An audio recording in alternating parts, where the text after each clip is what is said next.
What do you do? We're all familiar with that question. It comes up naturally when we meet someone for the first time in a social setting.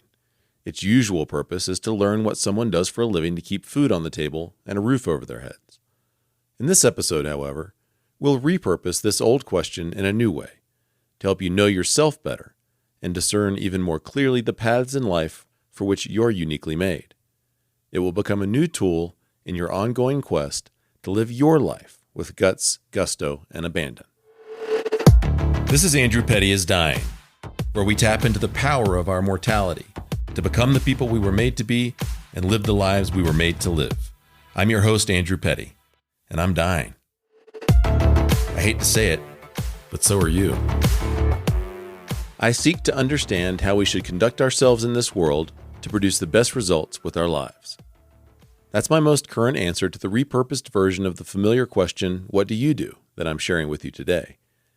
It's a description of what I've always done, regardless of my age or stage of life or job. It's a description of what I can't not do, of what I've always felt compelled to do, of what always calls to me in the midst of whatever else I'm actually doing. It's not a carefully crafted mission statement or a statement of intention. It's not aspirational. It's a statement of what is. It's a statement of who I am and what I do in the world on a fundamental level. I can no more change myself on that fundamental level than I can alter the course of the stars in the sky. That's the level of insight that we're after with our newly repurposed version of What Do You Do? My desire for understanding has been evident from an early age, as have been whatever impulses guide you on a fundamental level. One day when I was a little boy, for example, I paused to examine the dirt, then asked my mom, "What's the dirt doing?" There may or may not have also been another episode at about the same age where I paused to pray for a caterpillar, then sent it to caterpillar heaven with a decisive stomp of my foot.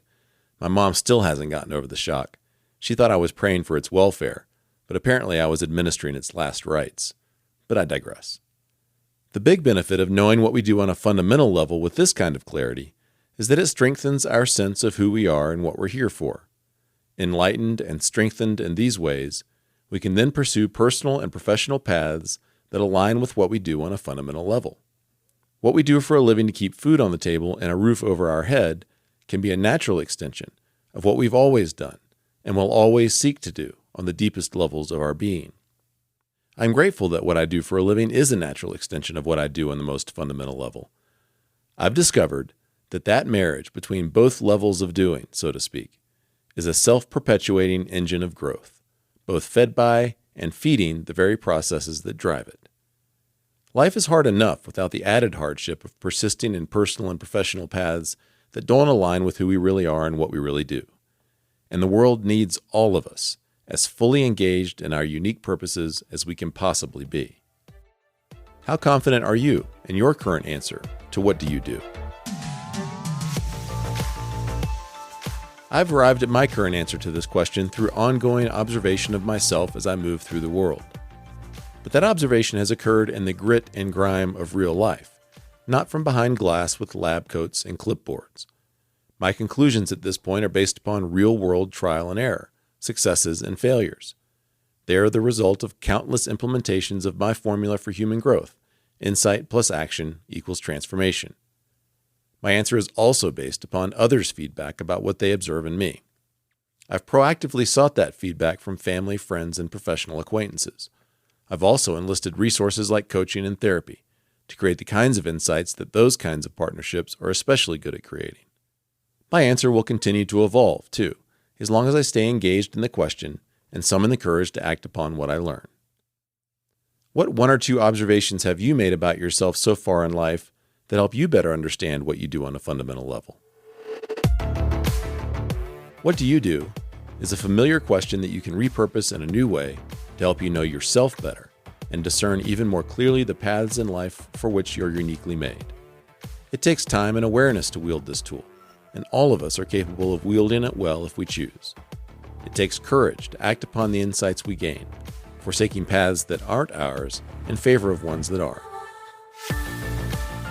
Live your life with guts, gusto, and abandon. Take a new step in that direction today. Draft your first answer to what do you do. Don't white-knuckle it, and don't censor or judge yourself. Then, Update your answer whenever observations made in the real world generate new depths of insight into what you do. Wash, rinse, repeat. Remember, you are going to die, but you're not dead yet. So get after it. I can help you discover what you do in the world. Connect with me on Instagram, Facebook, or LinkedIn at Andrew Petty Coach, or email me at andrew@digdeepwinbig.com.